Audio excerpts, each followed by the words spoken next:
Two people save for retirement. One of them invests $50,000.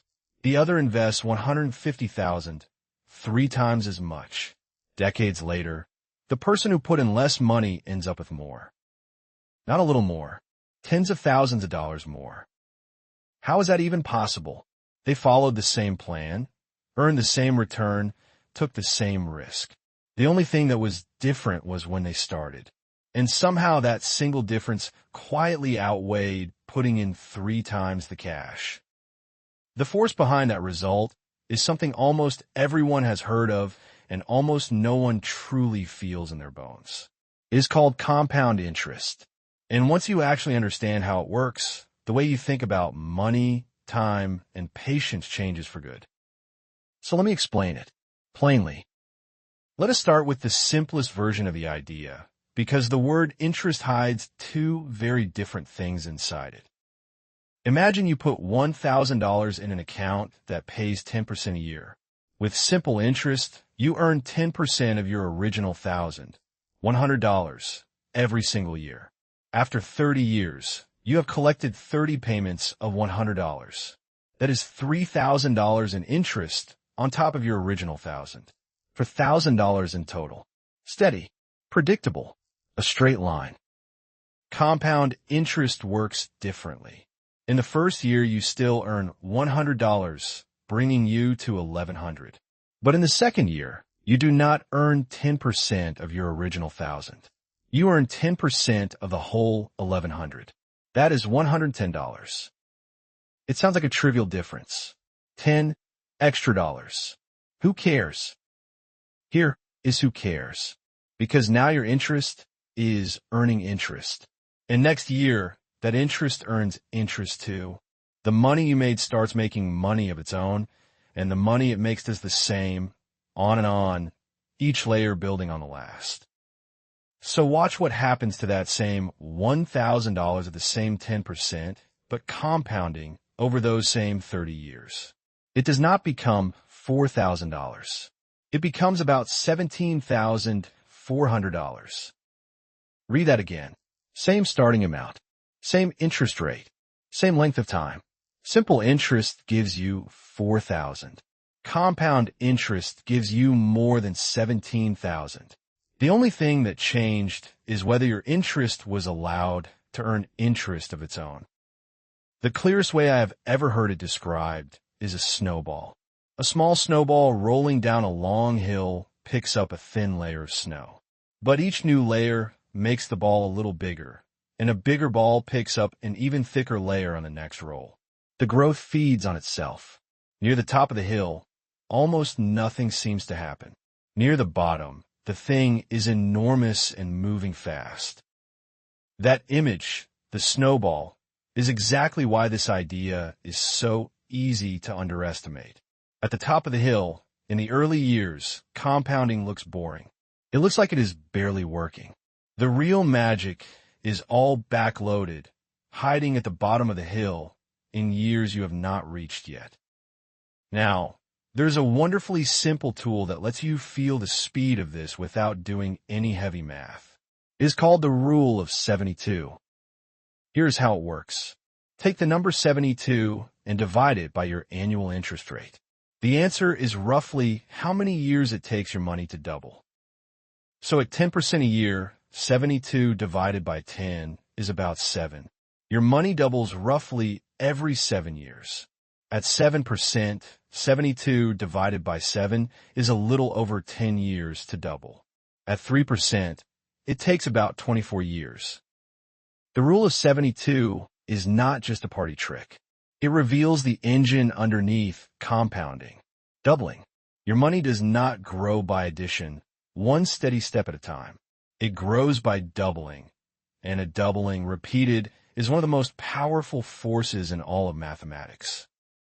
Think about a single dollar that doubles. 1 becomes 2, 2 becomes 4, 4 becomes 8. The first few doublings are unimpressive, but keep doubling and the numbers explode. By the 20th doubling, that single dollar has become more than $1 million. The early doublings feel small. The late ones are staggering. Compounding is just doubling, stretched out over the years of your life. Which brings us back to the puzzle we started with, the two savers, and why time matters so much more than the amount. Let me give them names. Anna starts early. From age 25 to 35, she invests $5,000 a year, earning 7%. After 10 years, she stops completely and never adds another dollar. She just lets it sit and compound until she turns 65. Ben starts late. He waits until 35, then invests that same $5,000 a year, every single year, all the way to 65. 30 straight years of saving. Anna put in $50,000 total. Ben put in $150,000, 3 times as much for 3 times as long. When they both reach 65, Anna has roughly $525,000. Ben has roughly $472,000. Anna wins. The woman who saved less money for fewer years and then stopped ends up with more than the man who saved 3 times as much. Not because she was smarter or luckier, but because her money had more time on the hill. Her early dollars got to double and double again, more times than Ben's ever could. This is the single most important lesson inside compound interest, and it is the one almost everyone gets wrong. The most valuable ingredient is not the amount you invest, and it is not even the rate of return. It is time. The earliest dollars you invest are worth dramatically more than the dollars you invest later, because they have the most years to compound. If this idea still feels abstract, history offers a remarkable real-world proof, and it comes from one of the founding fathers of the United States. In 1790, Benjamin Franklin died, and his will contained an unusual instruction. He left 1,000 pounds, worth a few $1,000s at the time, to each of 2 cities, Boston and Philadelphia. But there was a catch. The money was not to be spent. It was to be loaned out at interest to young tradesmen and allowed to compound for 200 years. Franklin was, in effect, running a live experiment in compound interest, with himself as the patient investor and the next 2 centuries as his timeline. He even predicted roughly how much it might grow into.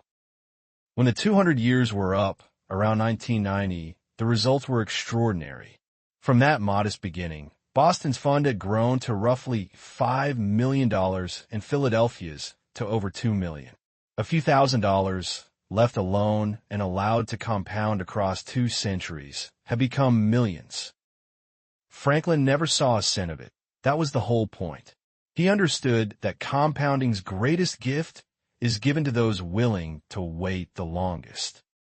You do not have 200 years, of course, but the same engine runs on a human timescale too, and there is no better illustration than the most famous investor alive. Warren Buffett is worth tens of billions of dollars, and he is widely considered the greatest investor of all time. But here is the detail that matters. The writer Morgan Housel pointed out that of Buffett's enormous fortune, the overwhelming majority, well over $80 billion of it, was earned after his 65th birthday. Buffett has been investing since he was a child. His skill is real, but his true secret, as Housel put it, is not just skill, it is time. Buffett's genius was starting absurdly early and then refusing to stop. He gave compounding the longest possible runway, and the longest runway is where the magic happens. If he had retired at 65, most people would never have heard his name. Now, I want to be honest about the other side of this, because compounding is not a free miracle, and it does not only work in your favor. The same force runs in reverse. Compound interest is exactly how debt, especially high-interest debt like credit cards, can spiral out of control. When you owe money at 20%, the rule of 72 says your debt is trying to double in under 4 years. The snowball rolls downhill whether you own it or owe it. Understanding compounding means respecting it in both directions. There's also the matter of patience, which is the hardest part. Remember the snowball at the top of the hill, where almost nothing seems to happen. That slow, boring middle stretch, years where your account barely seems to move, is where most people give up. They look at small early gains, decide it is not worth it, and stop. They quit right before the curve was about to bend upward. Compounding rewards the people who can sit through the boring part. You have probably seen a famous line that calls compound interest the eighth wonder of the world, usually credited to Albert Einstein. It is a great quote. It is also almost certainly something Einstein never actually said. But the fact that we keep attaching it to the smartest person we can think of tells you something.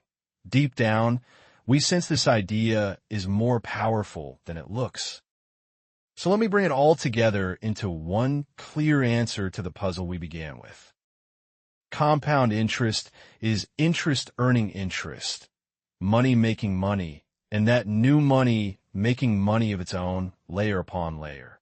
It grows not by addition, but by doubling, which is why the results look small for a long time and then suddenly enormous. The rule of 72 shows you how fast it doubles.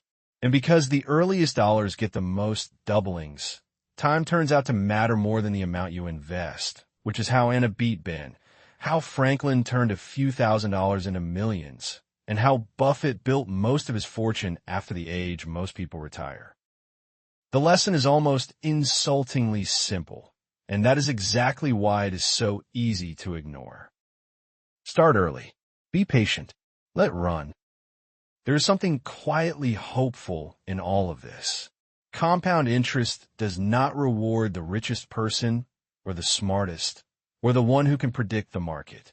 It rewards the one who begins and then has the patience to wait.